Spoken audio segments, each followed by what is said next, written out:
salue au nom de Jésus. Nous sommes l'église Chemin Vérité Vie, située sur 2 rue Moulisse, 06 Nice, une église évangélique.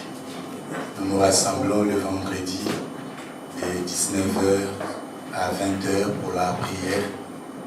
Et dimanche, nous avons culte de 14h à 16h30. Que Dieu vous bénisse. Nous avons remarqué l'absence du pasteur Samuel. Il est en mission familiale. Il rentrera sur Nice cette nuit. Amen. Amen. Donc, que Dieu soit loué. Nous voulons encore parler de sa part. Nous ignorons pas notre thème. Nous sommes en train de parler de l'engagement avec le Seigneur. Nous avons eu un séminaire. Les hommes de Dieu sont passés. Ils nous ont parlé de l'engagement. Et dimanche dernier, nous avons pris un sous-thème. Nous avons dit la joie de consacrer. C'était que son nom soit écrit dans le livre des vies. Nous avons vu que David était en train de prier et demander à Dieu pourquoi Dieu lui avait donné une vie qui était à la mesure et la largeur de sa main. Nous avons compris que David était en train de nous amener à la préparation, de se préparer à la rencontre de notre Dieu, comme dit Amos 4:12, prépare-toi à la rencontre de ton Seigneur. Alléluia. Amen. Et la vie, elle est courte. Nous avons vu que Dieu nous a appelés à la vie éternelle. Nous devons saisir la vie éternelle à laquelle Dieu nous a envoyés. Amen. Amen. Et cet après-midi, toujours dans l'engagement avec le Seigneur, nous voulons prendre un sous-thème encore, parler de Christ, un modèle à suivre. Christ, un modèle à suivre. C'est le thème de cet après-midi. Si tu peux écrire Christ, un modèle à suivre. Nous prions un Dieu, comme nous avons toujours l'habitude de le dire, un Dieu des temps. Un Dieu qui fait toutes choses belles à son temps. Un Dieu qui agit en son temps. Aujourd'hui, l'Église vit dans la confusion. Aujourd'hui, nous vivons dans la confusion. Nous voulons faire les choses selon le monde. Nous voulons faire les choses selon les hommes, au lieu de faire les choses selon Dieu. Et au lieu que le monde puisse prendre comme modèle l'Église, mais nous remarquons, bien aimés, à ces temps de la fin, l'Église est en train de copier le monde. Nous voyons les hommes de Dieu en train de copier le monde. Nous voyons les choses se faire selon le monde, au lieu que les choses se fassent selon que Dieu les déclare, selon que Dieu les veut. La Bible dit dans Joël, quand nous lisons, la Bible dit « Mon peuple ne sera plus jamais dans la confusion ». Mais nous remarquons aujourd'hui le peuple dans la confusion par rapport à sa conduite, par rapport à son fonctionnement. Le peuple vit la confusion et l'Église vit dans la confusion. Alléluia. Amen. La confusion dans la manière de faire, la confusion dans la manière de fonctionner, la confusion dans la manière de se comporter. On verra les gens qui se disent chrétiens, mais vivre comme des païens. Les gens qui se disent chrétiens, prendre des modèles de célébrités de ce monde. Ah, moi, mon modèle, c'est un tel. Moi, mon modèle, c'est un tel. Mais cet après-midi, nous voulons dire, Christ, un modèle à suivre. Si tu veux suivre un modèle, c'est Christ et Jésus. Si un modèle à suivre, c'est Christ et Jésus. Alléluia. Amen. Et quand bien aimé, on parle, bien aimé, de modèles. Un modèle, bien aimé, c'est un repère. Un modèle, c'est une référence. Un modèle, bien aimé, c'est un exemple. C'est une personne qu'on doit copier. Vous savez, la Bible est en train de dire, la tribu d'Issachar, c'était une tribu bien-aimée qui avait la compréhension bien-aimée des temps. Ils avaient la capacité de discerner les temps, de comprendre que ce moment est un moment qui est compliqué, un moment trouble. Parce que le moment est trouble, nous allons marcher de la sorte, nous allons fonctionner de la sorte, nous allons fonctionner de cette manière. Mais aujourd'hui, l'Église n'arrive pas à discerner, n'arrive pas à comprendre bien-aimé dans le Seigneur. Quand on parle bien-aimé de suivre, suivre, ça veut dire aller après lui. Quand on dit suivre Jésus, je dois aller après Jésus. Suivre Jésus, je dois marcher sur les pas de Jésus. Suivre Jésus, en d'autres termes, ça veut dire aller à ses côtés. Alléluia. Amen. Quand on te dit de suivre Jésus, tu es en train d'aller après Jésus. Tu es en train de marcher à ses côtés, marcher sur ses pas. Alléluia. Nous lisons la parole de Dieu.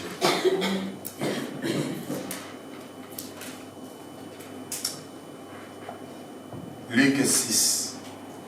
Le verset 40, la Bible dit, les disciples n'est pas plus ce qu'est le maître, mais tout disciple accompli sera comme son maître. Alléluia. Amen. Un disciple accompli sera comme son maître. Bien-aimé, un disciple, c'est quelqu'un qui écoute les enseignements du maître. Un disciple, c'est quelqu'un qui s'adhère à la doctrine du maître. Et la Bible dit, un disciple bien-aimé accompli. Quand on parle de l'accompli, accompli bien-aimé en grec veut dire instruction, instruire. Un disciple qui est accompli, c'est un disciple qui est instruit. Aujourd'hui, bien-aimés, nos églises sont remplies de croyants et non de disciples. Christ, quand il est venu sur la terre, Christ est venu faire des hommes des disciples et non des croyants. La mission de Jésus-Christ, que nous soyons des disciples. Un disciple, c'est celui qui doit marcher sur les pas de Jésus. Le croyant bien-aimé est déséquilibré. Un croyant, il est bien-aimé instable. Un croyant, demain il peut être là-bas, le lendemain il est de l'autre côté. Un croyant, il avale tout, il accepte tout. Un croyant bien-aimé n'a pas une oreille exercée.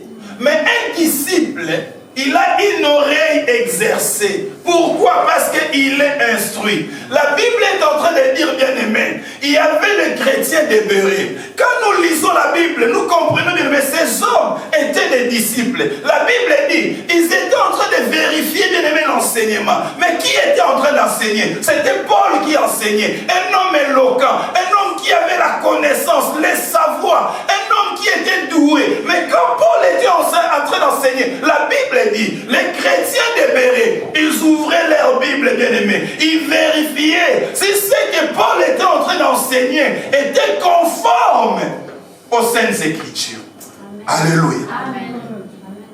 C'est-à-dire, un disciple, il n'écoute pas comme tout le monde. Amen. Il a, bien-aimé, une oreille qui est exercée. Quand toi tu dis Amen, lui ne dit pas Amen. Amen. Pourquoi? Parce que lui, il comprend autre chose. Et Dieu veut que nos églises soient remplies de disciples. Telle est ma prière cet après-midi. Que tu deviennes un disciple. Que tu ne sois pas un croyant. Un croyant, il est ballotté de gauche à droite. Alléluia. Si on lui dit Jésus, il est là-bas, il y va là-bas. Si on lui dit Jésus, il est de l'autre côté, il va de l'autre côté. Mais un disciple, non. Un disciple, il est instruit. Alléluia. Et quand nous parlons de l'instruction, bien-aimé, ce n'est pas une instruction selon le monde. L'instruction selon la Bible, selon la parole de Dieu. Parce que dans le monde, nous avons des hommes qui sont instruits. Instruits selon la science. Instruits, bien-aimé, selon la médecine. Instruits, bien-aimé, je ne sais pas, selon, bien-aimé, une dimension élevée. Dans le monde, nous avons des hommes instruits qui sont bac plus 15, bac plus 20. Alléluia. Quand nous parlons de l'instruction, nous ne parlons pas d'avoir bac plus 17 ou d'avoir bac plus 20. Alléluia. Mais nous parlons de l'instruction selon la parole de Dieu. Quelqu'un qui instruit selon la parole de Dieu, c'est quelqu'un qui vit selon la parole de Dieu. C'est quelqu'un qui prend Christ comme son modèle. Or, Christ est dans sa parole. Alléluia. Amen. Nous voyons dans les sectes mystiques, bien aimés, des hommes instruits, des femmes instruites. Alléluia. Tellement instruits. Instruits.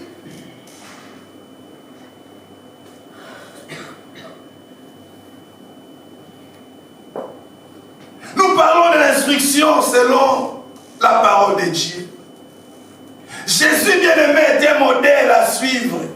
Un modèle bien-aimé par excellence. Un disciple a les soucis bien-aimé de comprendre. Un disciple bien-aimé, c'est son souci. Quand il vient dans l'église, dans la présence de Dieu, quand il écoute un enseignement, son souci bien-aimé, c'est de comprendre bien-aimé la parole de Dieu. De comprendre la parole de Dieu. La Bible dit dans Matthieu 28, quand nous lisons à partir du verset 19, 20, la Bible dit, allez dans le monde entier, faites des nations les disciples. Et j'aime le verset 20. Il dit, enseignez-les à observer. Ça veut dire, donnez-leur l'instruction.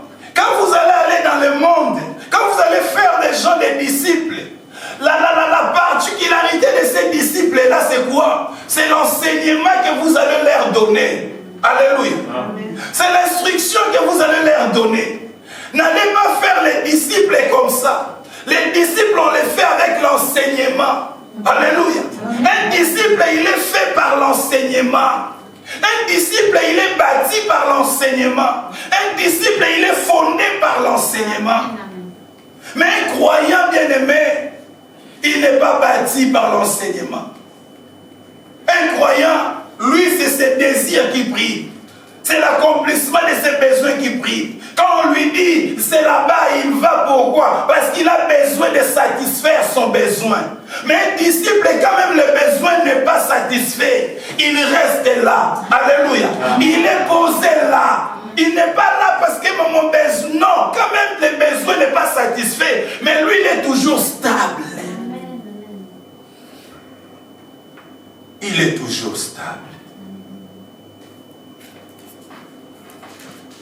Luc 14.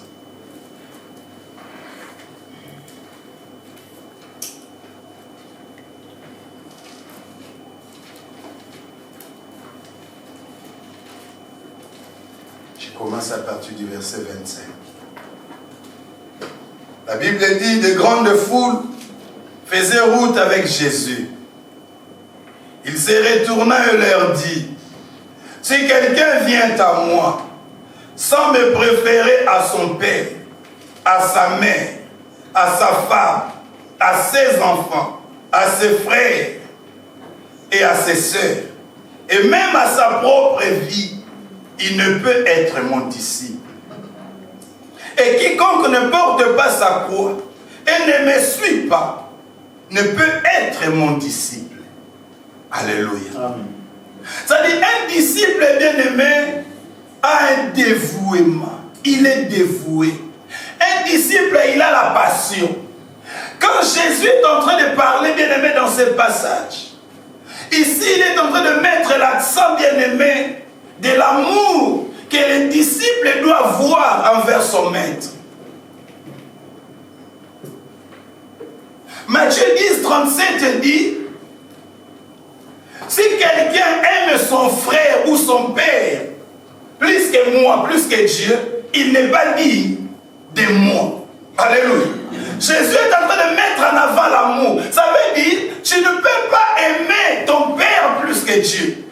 Tu ne peux pas aimer ta femme, ta mère, je ne sais pas, tes enfants plus que Dieu. Un disciple, il a la passion. Il dit, si tu ne hais pas ta vie, ça veut dire que tu dois avoir la haine par rapport à ta vie. Et regarde-toi cet après-midi. Est-ce que tu as déjà haï ta vie à cause de Jésus? La haine de sa vie. Ça veut dire, si tu n'as pas la passion, le dévouement, tu ne peux pas être un disciple. Tu ne peux pas être un disciple. Un disciple, bien aimé, par rapport à ce passage, un disciple doit vivre comme Christ. C'est-à-dire, quand Christ est venu sur la terre, la manière dont Christ il a marché, c'est-à-dire un disciple, c'est lui qui prend Christ comme modèle. Il doit, bien aimé, mener cette vie que Christ a vécue. C'est-à-dire, tu dois vivre l'humiliation. Tu dois vivre l'opprobre. Tu dois vivre, bien-aimé, l'ignominie. Tu dois vivre la honte. Tu dois vivre, bien-aimé, l'opposition face au péché. L'opposition face à Satan. Parce que, bien-aimé, quand on accepte Jésus, on devient disciple. On déclenche même la guerre, bien-aimé, dans les camps de l'ennemi. Ça veut dire, quand tu deviens là, bien-aimé, disciple, tu as déclenché la guerre. Il y a une opposition, bien-aimé, qui vont, bien-aimé, s'élever à toi. Des fois, bien-aimé, tu regardes ta vie, tu dis, mais il n'y a rien qui marche parce que tu as déclaré la guerre. Tu es un disciple, bien-aimé, dans le Seigneur. Tu dois accepter l'humiliation. Tu dois accepter, bien-aimé, l'opprobre. Quand on parle de l'opprobre, bien-aimé, l'opprobre, c'est une humiliation publique. On t'humilie publiquement. Tu sais, quand tu es chez toi dans la maison, quelqu'un peut venir t'insulter, mais ça reste entre vous. Alléluia. Amen. Tu te dis, bon, il n'y a personne. C'est entre nous. Quelles que soient les paroles qu'il a sorties, ça reste entre nous. Il n'y a personne qui sait ce qu'il m'a dit. Alléluia. Amen. Mais quand quelqu'un bien-aimé t'humilie en public, c'est là le vieil homme te dit, mais toi aussi tu peux répondre. Alléluia. C'est là que le vieil homme te dit, mais toi tu es plus belle qu'elle. Toi tu es plus beau que lui. Toi tu as l'argent plus que lui. Alléluia. Amen. En public, bien aimé. Et Christ Jésus a été humilié en public. En public. C'était pas en cachette, mais c'était en public qu'il a été humilié. Ça veut dire, si toi tu acceptes, bien aimé, de suivre Jésus, si tu dis que Christ est ton modèle, sache qu'un jour aussi, à cause de l'évangile, bien aimé du Seigneur, tu seras humilié en public. Il faut l'accepter. Alléluia. Et quand on parle, bien aimé, de l'ignominie, c'est le déshonneur. Un déshonneur extrême, bien aimé. Quelqu'un t'a déshonoré. Quand tu te dis, mais non, lui là, non, non, non. La manière, non, il a touché à mon honneur. Et quand on touche à ton honneur, le vieil homme s'est dit, waouh, je me réveille. Alléluia. Ça dit, un disciple bien-aimé, il doit accepter cette vie-là. C'est pour cela que Christ Jésus, dans Jean 6, quand il leur a dit, il faut manger ma chair et boire mon sang. En d'autres termes, Christ voulait tout simplement leur dire, vous voulez me suivre, il faut que je sois votre modèle. Alléluia. Amen. Votre modèle. Aujourd'hui, nous venons dans l'église, nous disons, nous suivons Jésus. Mais Christ n'est pas notre modèle. Je viens à l'église, je prie, mais mon modèle, c'est mon père, c'est ma mère. Même mon modèle bien-aimé, c'est mon mari, c'est ma femme. Alléluia. C'est-à-dire, ces gens-là, ils ont regardé la manière dont Christ la manière dont Christ était en train de vivre. Ils ont dit, non, mais cet homme, il nous dit de le prendre comme modèle. Lui, sa vie, le matin, il est là pour enseigner. La nuit, il est à la montagne pour prier. Si nous, on accepte que lui soit notre modèle, ça sera notre vie. Alléluia. Amen. Enseigner, prier. Quand est-ce que nous, on va se réjouir? Quand est-ce que nous, on va faire nos plaisirs? Alléluia. C'est Christ leur a dit. Ils se sont regardés et dit non. On est encore jeunes. On a encore le sang qui coule. Mais lui nous demande de le suivre, qu'il soit notre modèle. Non, non, non, non. Moi, je ne peux pas ce défi. Alléluia. Jamais on l'a vu en train de pécher. Quand on l'insulte, il ne répond pas. Même quand on lui fait du mal, il n'agit pas. Non, mais moi, je ne peux pas qu'il soit mon modèle. Alléluia. Amen. Et les disciples, c'est quelqu'un bien-aimé qui accepte que Christ soit son modèle. Alléluia. Bien-aimé, notre modèle aujourd'hui, c'est notre tradition. Notre modèle aujourd'hui, c'est notre coutume. Notre modèle aujourd'hui, c'est notre culture. Mais nous nous appelons des disciples et des chrétiens. Mais nous sommes assis, bien-aimés, à nos cultures. La Bible est en train de dire, ce jour-là, Jésus n'a pas pu faire beaucoup de miracles. Pourquoi? Parce qu'ils étaient assis sur leur coutume. Ils étaient assis sur leur tradition dans ces villages. Quel est ton modèle? Quel est mon modèle? Nous prenons notre modèle, bien-aimé, c'est notre culture. Moi, dans ma culture, c'est comme ça. Mais tu t'es dit chrétien, tu t'es dit enfant de Dieu. Tu vas encore faire selon ta culture. Tu vas encore faire selon ta tradition, selon ta coutume. Alléluia. Amen. Mais un disciple, bien-aimé, son modèle, c'est Christ. Il fait comme Jésus lui demande de faire. Alléluia.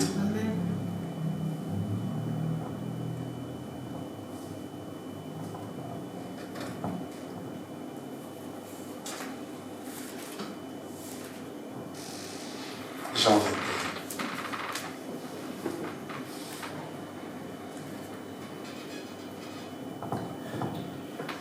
À partir du verset 15. La Bible dit, après qu'ils eurent mangé, Jésus dit à Simon, Simon, fils de Jonas, m'aimes-tu plus que ne m'aiment ceux-ci? Il lui répondit, oui Seigneur, tu sais que je t'aime. Jésus lui dit, paie mes agneaux. Il lui dit une seconde fois, Simon, fils de Jonas, m'aimes-tu? Pierre lui répondit, oui Seigneur, tu sais que je t'aime. Jésus lui dit, paie mes brebis. Verset 17, il lui dit pour la troisième fois, Simon, fils de Jonas, m'aimes-tu? Pierre fit attristé de ce qu'il lui avait dit pour la troisième fois, m'aimes-tu? Il lui répondit, Seigneur, tu sais toutes choses, tu sais que je t'aime. Alléluia. Amen. Jésus lui dit, paie mes brebis. En vérité, je te le dis, quand tu étais plus jeune, tu te saignais toi-même et tu allais où tu voulais. Mais quand tu seras vieux, tu étendras tes mains et un autre te ceindra et t'amènera où tu ne voudras pas. Il dit cela pour indiquer par quelle mort Pierre glorifierait Dieu. Et ainsi parlé, il lui dit, suis-moi. Alléluia. Amen. Il lui dit, suis-moi.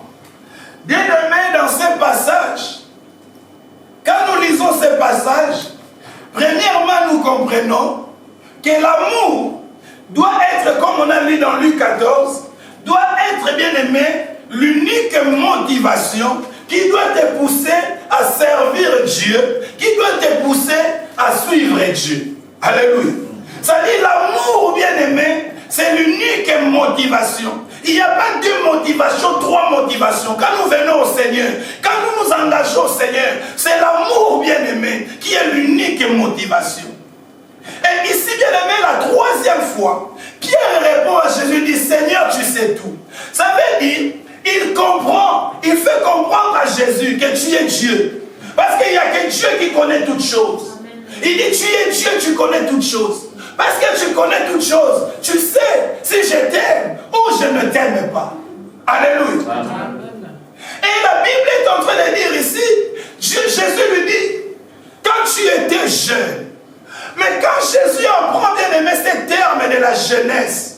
C'est pour dire quoi? C'est pour dire, bien aimé, la jeunesse a la liberté de faire ce qu'il veut. La jeunesse a la liberté de faire sa volonté.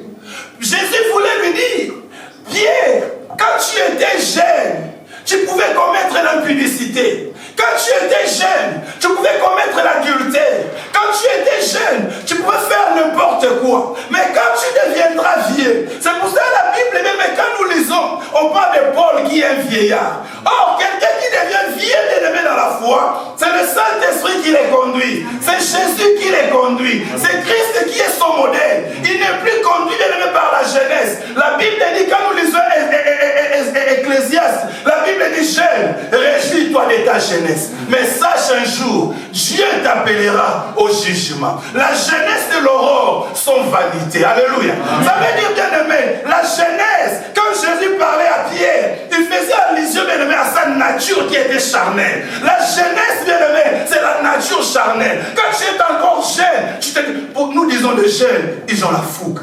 Alléluia. Jésus disait, quand tu étais jeune, quand tu avais encore ta nature pécheresse, Pierre, tu pouvais faire ce que tu voulais. Alléluia. Bien aimé, nous sommes devenus en Christ Jésus. En Christ Jésus, nous devons devenir vieux. Pour suivre Jésus, tu ne dois pas être jeune. Pour suivre Jésus, tu ne dois pas, bien aimé, rester dans ta liberté. Suivre Jésus, nous devons accomplir sa volonté. Nous devons faire sa volonté. Jésus est en train de lui montrer de quelle mort il allait les glorifier. Alléluia. Suivre Jésus. Christ est un modèle à suivre.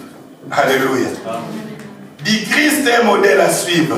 Christ est un modèle à suivre. Christ est un modèle à suivre. Christ est un modèle à suivre. Un modèle à suivre. Un modèle à suivre. C'est Christ et Jésus. Nous devons glorifier notre Seigneur bien-aimé par la mort et par la vie. Nous devons les glorifier. Mais la raison bien-aimé qui fait que Christ soit notre modèle et que nous puissions le suivre, quelles sont ces raisons? Peut-être aujourd'hui on va prendre la première raison. Nous lisons Jean 17.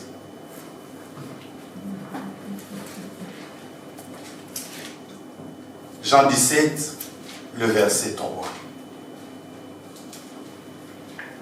La Bible dit, or la vie éternelle, c'est qu'ils te connaissent toi le seul vrai Dieu et celui que tu as envoyé, Jésus-Christ. Je t'ai glorifié sur la terre. J'ai achevé l'œuvre que tu m'as donné à faire.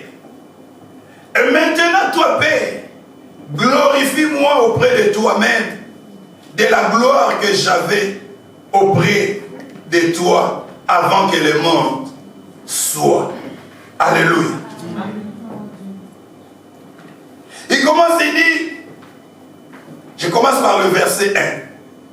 Après avoir ainsi parlé, Jésus leva les yeux au ciel et dit, Père, l'heure est venue, glorifie ton Fils, afin que ton Fils te glorifie, selon que tu lui as donné pouvoir sur toute chair, afin qu'il accorde la vie éternelle à tout ce que tu lui as donné.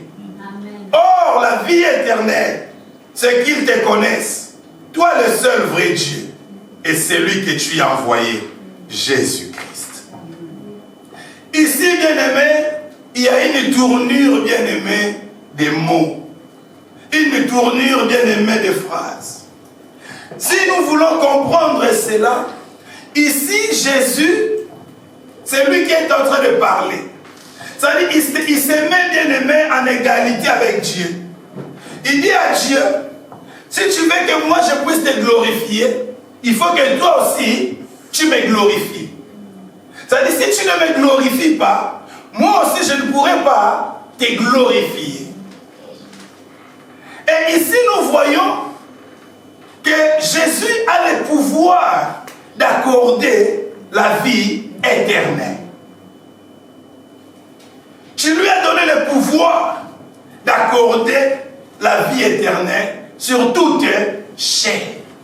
Ça veut dire sur toute race. Blanche, rouge, jaune, noire. C'est Jésus qui a le pouvoir d'accorder la vie éternelle à toutes ces races-là. Alléluia. C'est-à-dire, tu ne peux pas avoir la vie éternelle sans passer par Jésus. Il n'y a que Jésus qui a reçu le pouvoir d'accorder la vie éternelle. Et bien aimé, la Bible nous dit ceci. C'est-à-dire, pour accuser un ancien, il faut avoir au moins 2 ou 3 témoins. Je ne peux pas venir aujourd'hui accuser Diacre Émile si je n'amène pas de témoins, je n'amène pas de preuves. Mais un seul témoin ne suffit pas, selon la parole de Dieu. Il faut au moins 2 ou 3 témoins pour valider, pour affirmer ce que je suis en train de dire est vrai ou n'est pas vrai. Alléluia. Amen. Et nous voulons lire un premier témoin pour voir ce que nous sommes en train de dire. Nous lisons 1 Jean 5 à partir du verset 20.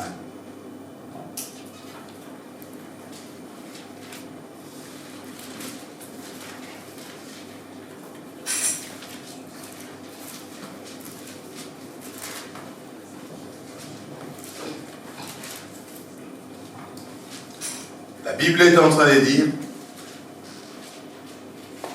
nous savons aussi que le Fils de Dieu est venu et qu'il nous a donné l'intelligence pour connaître le véritable. Et nous sommes dans le véritable en son Fils Jésus-Christ. C'est lui qui est le Dieu véritable et la vie éternelle. Alléluia.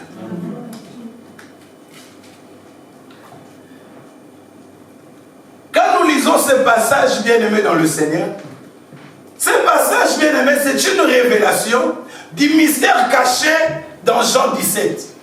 Ça veut dire Jean 17 que nous avons lu là, à partir du premier verset jusqu'au verset 3, sa révélation bien-aimée, c'est 1 Jean 5, le verset 20. Quand nous lisons la version Thomson, j'ai écrit la version Thomson et dit ceci. Mais nous savons aussi que le Fils de Dieu est venu et qu'il nous a donné l'intelligence pour que nous connaissions celui qui est le vrai. Et nous sommes dans le vrai en son Fils Jésus-Christ. C'est lui le vrai Dieu et la vie éternelle. Alléluia. C'est-à-dire, au travers de cette lumière, nous comprenons que Jésus-Christ est Dieu. Alléluia. C'est-à-dire, il est venu nous a donné l'intelligence pour connaître le véritable. Mais ce véritable-là, c'est lui-même Jésus-Christ. Alléluia. Là, c'est le premier témoin. Et le deuxième témoin, nous allons lire Hébreu. Vous me suivez très bien.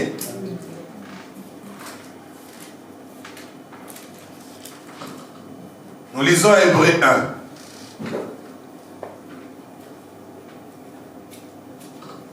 Après avoir autrefois, à plusieurs reprises et de plusieurs manières parlé à nos pères par le prophète, Dieu dans ces derniers temps nous a parlé par le Fils. Il a établi héritier de toutes choses. Par lui, il a aussi créé l'univers. Le Fils est le reflet de sa gloire et l'empreinte de sa personne. Il soutient toutes choses par sa parole puissante. Il a fait la purification des péchés et s'est assis à la droite de la majesté divine dans le lieu très haut. On s'arrête d'abord là-bas. Amen. Amen. Après avoir autrefois à plusieurs reprises et de plusieurs manières, parlé à nos pères par le prophète. Ici, bien aimés, nous sommes en train de comprendre. On est en train de nous faire comprendre les choses qui se sont faites dans le passé. Et les choses qui se sont faites dans le passé, c'est quoi? Dans le passé, Dieu a parlé par les billets bien-aimés des prophètes. Et Chouraki, bien-aimé, le prophète, lui, parle les inspirés. Dans les temps passés, Dieu a parlé au travers des inspirés. C'est-à-dire que les hommes étaient inspirés par Dieu. Et ces hommes-là apportaient la parole. Mais dans ces temps bien-aimés, la Bible dit que Dieu nous a parlé par le Fils. Et quand on parle bien-aimé des temps derniers, le temps dernier a commencé depuis que Jésus est venu sur la terre. Quand Jésus a mis bien-aimé ses pieds sur la terre, les temps derniers ont commencé. Les derniers jours ont commencé. Jusqu'à bien-aimé en enlèvement. C'est pour cela que nous vivons les temps derniers. Nous appelons cela les temps de la fin. Alléluia. Amen. Et bien-aimé, dans ces temps bien-aimé derniers, nous n'avons pas bien-aimé selon la parole de Dieu un seul prophète bien-aimé qui doit venir parler bien-aimé de la part du Seigneur. Dans ces temps derniers, nous n'avons pas besoin d'un prophète quelconque, mais nous avons besoin bien-aimé du Fils. Dans ces temps derniers, bien-aimés, le Fils a un ministère. Tous ces hommes-là, bien-aimés, que nous parlons, les 5 ministères, ils doivent travailler, bien-aimés, sous le ministère du Fils. C'est-à-dire, si les 5 ministères ne travaillent pas sous le ministère, bien-aimé, du Fils, c'est-à-dire, ils ne sont pas, bien-aimés, approuvés. Alléluia. Que ce soit les prophètes, les pasteurs, les docteurs, ils doivent, bien-aimés, travailler sous le ministère du Fils. C'est le Fils qui doit leur communiquer ce qu'ils doivent bien aimer enseigner. C'est le Fils qui doit leur communiquer ce qu'ils vont dire au peuple. C'est pour ça que Jésus, quand il leur a envoyé, il leur a donné le message. Allez leur dire, le royaume de Dieu est approché au-devant de vous. C'est lui qui donne le message. Alléluia. Amen. Parce que le ministère, c'est son ministère à lui. Et nous sommes couverts sous son ministère. Amen. Et aujourd'hui, nous voyons des hommes de Dieu qui se disent, c'est mon ministère. Non, ce n'est pas ton ministère. Le ministère, c'est le ministère du Fils. Amen. Toi, tu dois bien aimer te soumettre au Fils. Amen. Pour recevoir. Amen. Alléluia. Amen. Et si tu travailles sous le ministère du Fils, bien-aimé, tu dois être quoi? Tu dois te soumettre au Fils, et le Fils sera ton modèle. Amen. Alléluia. Amen. Que tu sois prophète, pasteur, apôtre, évangéliste et docteur, quand tu travailles sous, bien-aimé, le ministère du Fils, c'est le Fils qui chapeaute. Et nous nous soumettons au Fils. Amen. Alléluia. Et aujourd'hui, nous voyons, bien-aimés, des ministres qui ne se soumettent pas au Fils, et nous voyons la dérive, bien-aimés. Nous voyons des choses qui se font. Dieu a parlé par le Fils. Alléluia. Amen. Dieu a parlé par le Fils. C'est pour ça que la Bible dit, c'est lui qui a le Fils à la vie. Alléluia. C'est lui qui a le Fils à la vie. Le verset 2 il dit,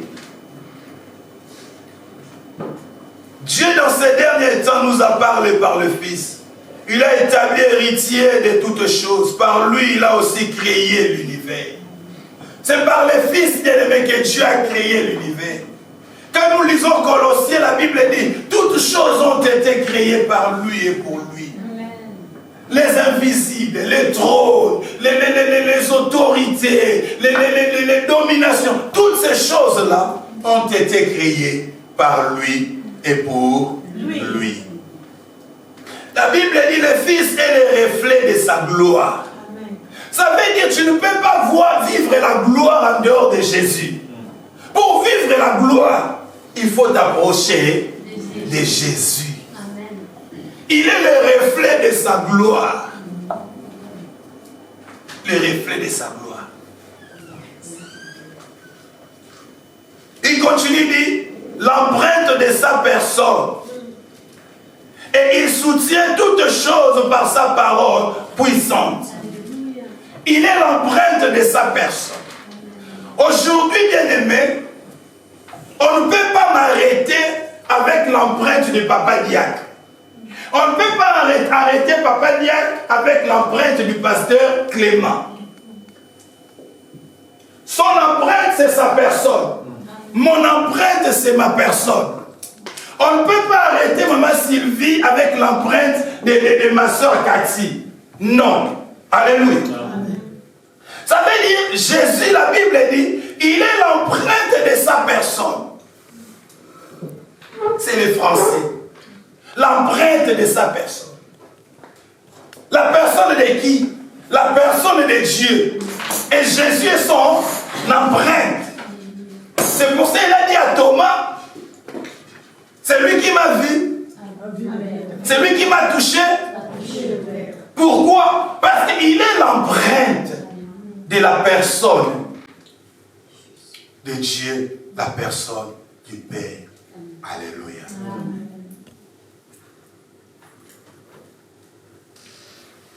Il est l'empreinte. Maintenant, s'il est l'empreinte, il est qui? S'il est l'empreinte de la personne de Dieu, il est qui? Il est Dieu. Alléluia. Amen. Christ, un modèle à suivre. Un modèle à suivre.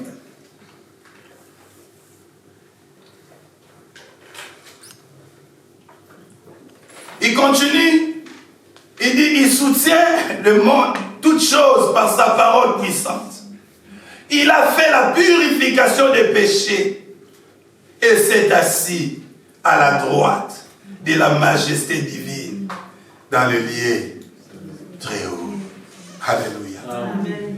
Il a fait la purification des péchés, ce qu'un homme ne pourrait pas faire. Alléluia. Ce qu'un prophète bien-aimé ne pourrait pas faire, c'est faire la purification des péchés. Le prophète n'était pas digne, bien-aimé, de faire la purification des péchés. En commençant, bien-aimé, par Adam jusqu'à Jean-Baptiste, personne, bien-aimé, ne pouvait faire la purification des péchés. Même, bien-aimé, en parlant des patriarches, Abraham, David, personne, bien-aimé, était capable de faire la purification des péchés. C'est Jésus, bien-aimé, qui était capable de faire la purification des péchés. Pourquoi? Parce qu'il n'a pas tiré son origine, bien-aimé, à la lignée adamique. C'est lui qui n'a pas tiré l'origine à la lignée adamique. C'est lui, là, bien-aimé, qui était capable, bien-aimé, de purifier, bien-aimé. Les prophètes n'ont pas purifié. C'est Jésus. Alléluia. Amen. C'est Jésus. Et la Bible dit, quand il a fini la mission, quand il a fini de travailler, il s'est assis à la droite de la majesté divine. Alléluia. Amen. Il a réussi le travail. Il a accompli, bien-aimé, la mission qu'on lui avait donnée d'accomplir. Personne, bien-aimé, ne pouvait accomplir, bien-aimé, la purification. Personne, personne, personne. Alléluia. Amen. Personne. Le verset 4, il dit, il est devenu autant supérieur aux anges qu'il a hérité d'un nom plus excellent que le lait. Alléluia. Amen. C'est-à-dire, personne bien-aimé ne pouvait hériter les noms excellents. Ces noms excellents, bien-aimés, personne, même les anges bien-aimés, n'étaient pas dignes, bien-aimés, de porter ces noms. Et la Bible dit, c'est Jésus, bien-aimé, il est devenu autant supérieur aux anges qu'il a hérité d'un nom. Alléluia. Aucun prophète, aucun pasteur ne pouvait porter ces noms-là. Mais aujourd'hui, quand nous regardons dans les réseaux, il y en a qui se disent ils sont des sauveurs. Il y en a qui se disent ils sont des dieux. Où est-ce qu'ils ont pris ces noms-là? Qu'est-ce qu'ils ont fait pour avoir ces noms-là? Lui, il a reçu ces noms-là. Pourquoi? La Bible dit, parce qu'il a exercé cette purification des péchés.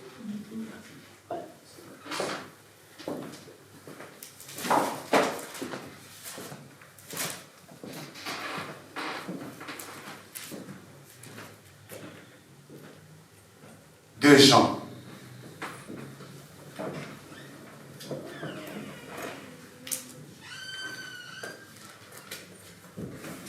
À partir du verset 7. La Bible dit, quand plusieurs séducteurs sont entrés dans le monde et ne déclarent pas publiquement que Jésus-Christ est venu en chair. Celui qui est tel, c'est le séducteur et l'antéchrist. Prenez garde à vous-même, afin que vous ne perdiez pas le fruit de votre travail, mais que vous receviez une pleine récompense. Quiconque va plus loin et ne demeure pas dans la doctrine de Christ n'a point Dieu. Celui qui demeure dans cette doctrine a le Père et le Fils. Si quelqu'un vient à vous et n'apporte pas cette doctrine, ne le recevez pas dans votre maison et ne lui dites pas salut, car celui qui lui dit salut participe à ses mauvaises œuvres. Alléluia. Amen.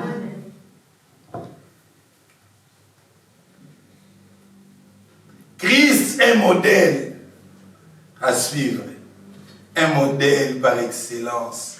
C'est Jésus-Christ de Nazareth. Amen. La Bible dit, plusieurs séducteurs bien-aimés sont entrés dans le monde. Oh bien-aimés, les séducteurs c'est qui? La Bible est en train de dire, il dit c'est lui qui ne croit pas que Jésus est venu en chair. Il est séducteur. Alléluia. Amen. C'est-à-dire, si quelqu'un vient à vous, il vous dit, si Jésus-Christ, est-ce qu'un Dieu peut avoir un corps? Est-ce qu'un Dieu peut avoir les oreilles? La Bible dit, celui-là, c'est un séducteur. Alléluia. Celui qui ne croit pas que Jésus-Christ est venu en chair. C'est un séducteur. Et la Bible dit, ne les recevez même pas chez vous. Ne les saluez même pas. C'est ce que les apôtres, bien aimés, ils vivaient comme ça, les apôtres. Mais toi et moi, si on ne les salue pas, quelqu'un qui te dit ça, on va dire, ah mais non, manifestons l'amour. Alléluia. Mais c'est un séducteur. Il vient te séduire. Il vient te séduire, bien-aimé. Et il dit, prenez garde, afin que vous ne puissiez pas perdre le fruit de votre travail. Mais comment on peut perdre le fruit du travail? C'est par la confession, bien-aimé, de notre foi. Si nous ne confessons pas aussi que Jésus-Christ réellement est venu en chair sur la terre, nous allons perdre notre récompense. Alléluia. Amen. C'est-à-dire, toi et moi aussi, nous devons confesser que Jésus-Christ, notre Dieu, quand il est venu sur la terre pour la purification des péchés, il avait pris un corps. Il est venu en chair. Alléluia. C'est-à-dire, si toi tu confesses ça, là, tu auras la récompense. C'est ça le prix que tu dois payer. Alléluia. Confessez cela. Confessez cela. Nous avons bien aimé beaucoup de séducteurs qui veulent nous séduire. C'est-à-dire la confession doit être biblique. Elle doit être selon bien aimé la doctrine. Il dit bien aimé, c'est lui qui ne croit pas à cette doctrine. Quelle est la doctrine? C'est cette doctrine que l'apôtre Jean a donnée dans Jean 17. Il a dit, Père, glorifie ton Fils, afin que ton Fils aussi te glorifie, puisque tu lui as donné le pouvoir sur toute chair de donner la vie éternelle. C'est ça la doctrine. C'est Jésus qui est venu en chair. C'est Jésus qui a reçu le pouvoir d'accorder la vie éternelle. La doctrine, c'est ça. Quelqu'un qui dit que non, Jésus ne donne pas la vie éternelle, c'est un séducteur. doctrine. Alléluia. Et les apôtres, mais quand ils marchaient, c'est ceux qui disaient, ah, mais c'est Jésus là. Il ne saluait même pas. Parce que eux, ils confessaient cela. Alléluia. Ils confessaient cela, bien-aimé. Tu ne peux pas séparer, bien-aimé, le Père avec les fils. Tu ne peux pas les séparer. Le Père, c'est l'esprit. Les fils, c'est les corps. Ils doivent cohabiter ensemble. Tu ne peux pas le séparer. Comment séparer le Père et le Fils?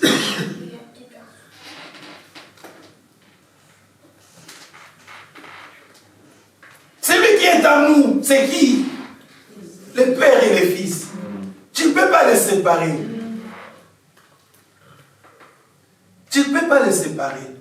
C'est pour cela que Jésus a dit, Père, fais qu'ils soient un. Comme toi et moi. Nous sommes un. Nous sommes un. Personne ne peut nous séparer. Tu ne peux pas se séparer l'esprit du corps. Dieu, le Père, c'est l'esprit. Les fils, c'est les corps. Les fils, c'est celui qui est venu sur la terre accomplir la mission. Alléluia. Amen. C'est celui qui est venu pour la purification des péchés. Amen. Alléluia. Amen. Et le verset 6, je retourne, j'étais à deux Jean, je retourne en hébreu. Retournons en hébreu.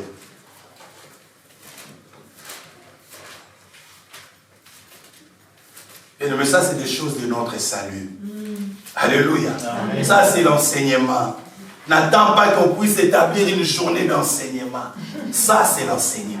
Alléluia. Amen. Dans d'autres églises, bien aimés, quand je comme ça, il pouvait avoir 2 paniers ici. Un panier pour le prédicateur, un panier. Alléluia. Mais nous le faisons parce que nous travaillons sous le ministère du Fils. Amen. Le Fils nous a dit, donnez gratuitement. Travaillez gratuitement. Vous avez reçu gratuitement, donnez gratuitement. Alléluia. Nous ne travaillons pas pour nous enrichir.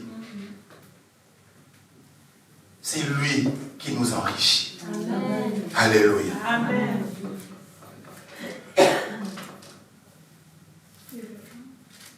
Le verset 6 dit, Hébreu 1, le verset 6. Et de nouveau, lorsqu'il introduit dans le monde le premier-né, il dit que tous les anges de Dieu l'adorent. Alléluia. De nouveau, lorsqu'il introduit le premier-né. Vous savez, bien aimé, la Bible, je lis ce passage, mais la nuit, quand je le lis, de nouveau, ça m'a poussé à travailler. De nouveau, ça m'a poussé à réfléchir.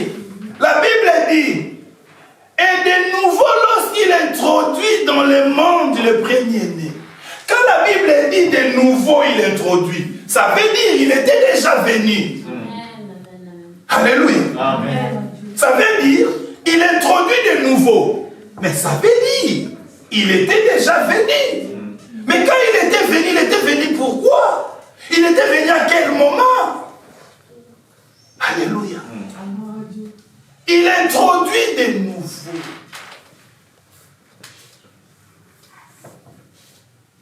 Il est venu, il est descendu un jour dans le jardin d'Éden. Il a posé la question à l'homme, où es-tu? Alléluia. L'homme lui a répondu, je me suis caché au devant de ta face. Quand nous lisons Genèse 3, nous allons le voir. Il est descendu au buisson ardent.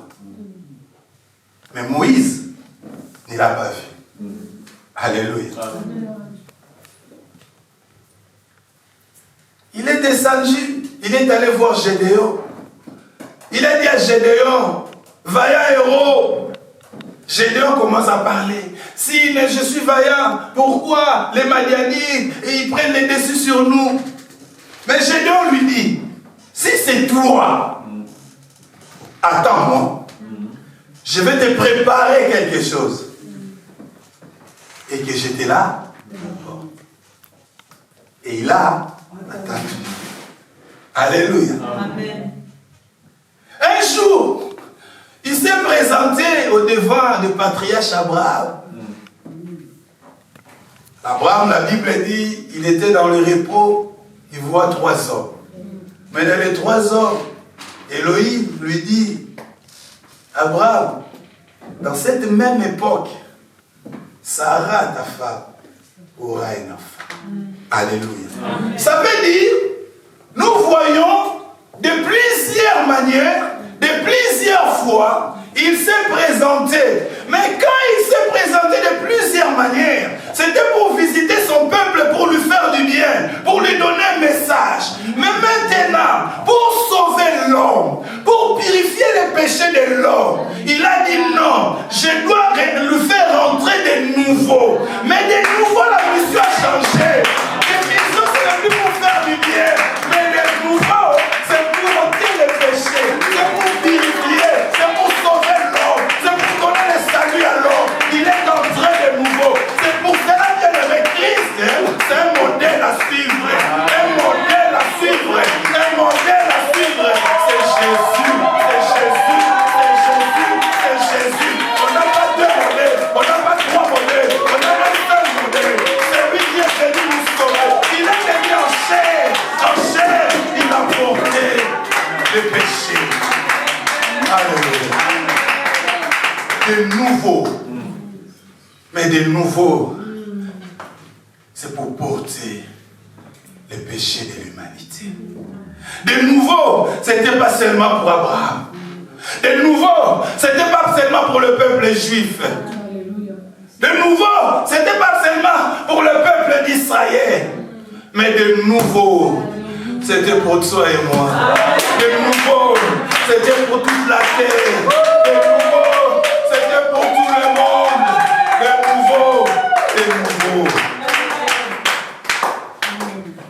De nouveau. De nouveau, il est venu. De nouveau, il est venu. C'est pour cela qu'il dit, dans Hébreu, nous allons finir peut-être par là. Hébreu 10, à partir du verset 5, qui dit, c'est pourquoi Christ, entrant dans le monde, dit, tu n'as voulu ni sacrifice, ni offrande, mais tu m'as formé un corps. Tu n'as agréé ni holocauste, ni sacrifice pour le péché. Alors j'ai dit, voici je viens. Dans le rouleau du livre, il est question de moi. Pour faire, ô Dieu, ta volonté. Après avoir dit d'abord, tu n'as voulu et tu n'as agréé ni sacrifice, ni offrande, ni holocauste, ni sacrifice pour le péché, sauf qu'on offre selon la loi. Il dit ensuite, voici je viens pour faire ta volonté. Il supprime ainsi la première chose pour établir la seconde. Alléluia. Bien-aimé, il a supprimé pour faire la seconde. Et c'est en vertu, bien-aimé, de cette volonté que nous avons obtenu la purification de nos péchés. La purification de nos péchés. Il dit dans la loi, j'ai été fatigué, bien-aimé, de ce qu'on offrait selon la loi. Il était fatigué, bien-aimé, des holocaustes. Il était fatigué des boucs et de chèvres. Il était fatigué. Jésus dit, parce que tu es fatigué. Parce que dans le rouleau, il était question de moi. Je viens, au Dieu, pour faire ta volonté. Alléluia. Amen. Hébreu 1 encore, et le verset 8 dit, mais il a dit au Fils, ton trône. Le verset 6 d'abord. Il dit que tous les anges de Dieu l'adorent. Bien-aimé, Dieu ne se contredit pas dans sa parole. La Bible dit que Dieu ne partage pas sa gloire avec qui que ce soit. C'est-à-dire Dieu ne peut même pas partager sa gloire avec les fils. Non. Ça veut dire, la gloire de Dieu, c'est sa gloire. Il ne partage pas avec les idoles, rien. Mais quand nous voyons Dieu ordonne aux anges d'adorer les fils, est-ce que ça ne peut pas nous percuter? Parce que Dieu ne partage pas sa gloire. Comment il va partager sa gloire? La gloire de Dieu est à lui. Bien-aimé, Dieu est jaloux de sa gloire. Il ne les partage pas. Raison pour laquelle, si tu veux commencer à prendre la gloire de Dieu, bien-aimé, Dieu peut t'éliminer. Dieu peut te tuer. Parce qu'il voit que tu commences, bien-aimé, à prendre sa gloire. La Bible dit tout ce que vous allez faire en action, en parole, faites tout pour la gloire du Seigneur. Dieu a besoin de la gloire. La gloire est à lui. Alléluia. Amen. Le verset 8, mais il a dit au Fils, ton trône, ô Dieu, est éternel. Oh, il a dit au Fils, ton trône, ô Dieu. Mais la Bible est compliquée. Hein? La Bible est succulente. Mais il a dit au Fils, ton trône, ô Dieu, est éternel. Le sceptre de ton règne est un sceptre d'équité. Mais quand nous lisons la Bible dit la justice et l'équité sont la base de son trône. Mais le trône de qui? Alléluia. Le trône de qui? Que la justice et l'équité sont la base. C'est le trône de Dieu. Alléluia. Il dit tu as aimé la justice et tu as haï l'iniquité. C'est pourquoi, oh Dieu, ton Dieu t'a oint d'une huile de joie au-dessus de tes collègues. C'est pour cela, oh Dieu, ton Dieu t'a oint d'une huile de joie. Une huile bien aimée sans mesure. Nous avons l'onction avec mesure. Mais lui, il a l'onction sans mesure. L'onction sans mesure. Quelqu'un ne peut pas dire, moi j'ai l'onction comme Jésus. Jésus a reçu l'onction sans mesure. Alléluia. Amen.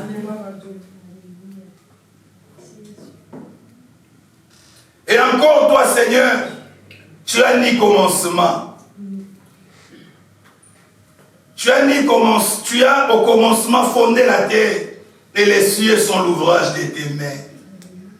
Ils périront, mais tu subsistes. Amen. Ils vieilliront tous comme un vêtement.